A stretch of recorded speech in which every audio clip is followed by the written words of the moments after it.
Hey, it's your buddy Peace and Harmony with you here today. We're going to focus in on a very important concept when it comes to understanding narcissistic or psychopathic abuse, and that is the manipulation tool of cognitive dissonance. Cognitive dissonance is a state of tension or discord or disagreement between the actions that somebody takes and the words that they say.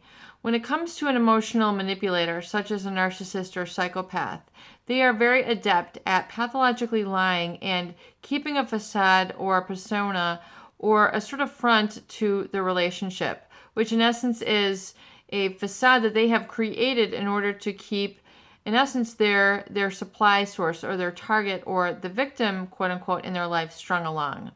And cognitive dissonance really is enacted when their words are different than their actions. So the psychopath and narcissist are very adept at telling you what you want to hear.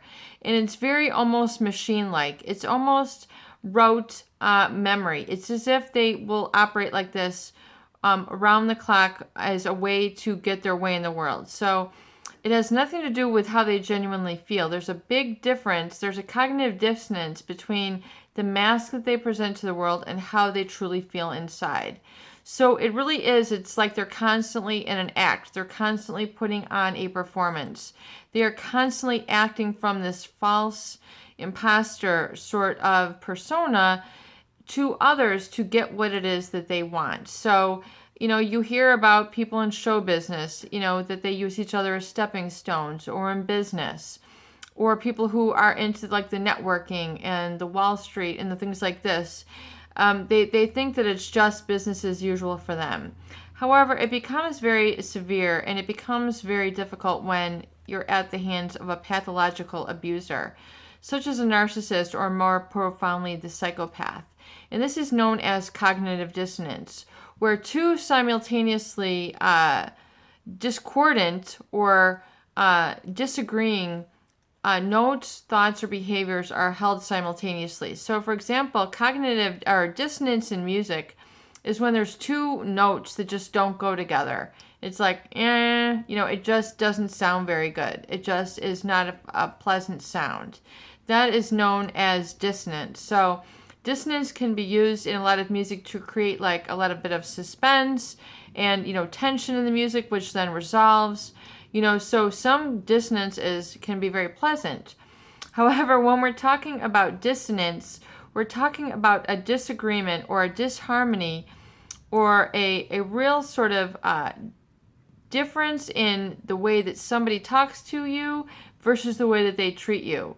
So it's just, they might make professing of love, that you're their soulmate, that they want to be with you forever, that they want to get a house together, that they want to go on vacation together. Let's get a car, let's get a convertible, let's go on this vacation to Maui, let's go to Cabo San Lucas, all the different promises that they tend to create.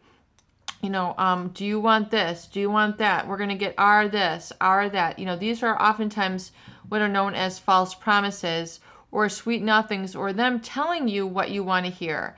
And the psychopath does this on all levels for all different situations, whether it's in business, their intimate relationships, to their kids, and that is known as cognitive dissonance, where they'll basically be telling you one thing without flinching a muscle, but doing something completely different behind your back. And that is known as cognitive dissonance. And oftentimes people do pick up on that. They're like, something seems a little bit off. Like they can tell in their body language, you say that you want to date me, or that we're going to, do this and this vacation, yet you feel like something is missing. You feel like they're not really in it. You feel like they're not really committed. So you can feel this cognitive dissonance once you're around them and in a manipulative relationship. You can feel this pulling apart. And, people tend to overlook this. They tend to negate it. And they tend to reflect back on the positive and say it's worth the tension or it's worth the struggle. Yet it's never fun when the struggle results in a complete and utter betrayal when they begin the triangulation and introducing other people into the mix who they are eyeing having relationships with, or you've exposed that they're having a double life or a triple life, or that they, the history that they have are not who they say they are. When you find out that they have lied about where they've gone, who they've been with, it can be very, they can say that they're gone on two weeks, for a business conference, and you find out they were in no such place. I mean, the depth of lies is very severe. I spoke with a client the other day who basically her husband had basically discarded her right at his retirement party after she'd been his wife for 25 years, raised their kids, been through him through thick and thin, been his loyal supporter. And here he then, discards her, shuts off all the bank accounts, and is bringing this new girlfriend to his retirement party. And she did not know this until she checked in her phone. So these are the kind of tricks that these people pull.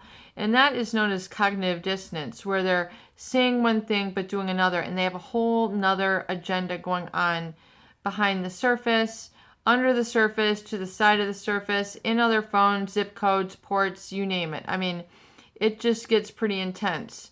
And it's never fun until someone gets hurt, and it's never fun until somebody gets really hurt, or, someone gets really whacked emotionally. And so this cognitive dissonance is something to be very careful of, and just to acknowledge when you sense this going on, to pick up on it and pay attention to your guttural feeling, because that will help direct you to the point of really what's best for you and really your truth. Learn to tune into that internal guiding system.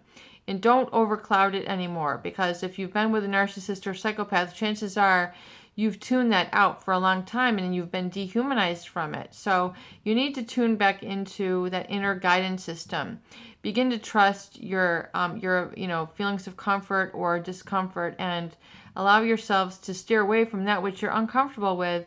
And furthermore, find out what you are more comfortable with, what's more enriching to you, what is more broadening of your horizons, and really what's in your best interest, and learn to stop participating in the relationships that are no longer beneficial for you, your mental health, your physical health, your spiritual well-being.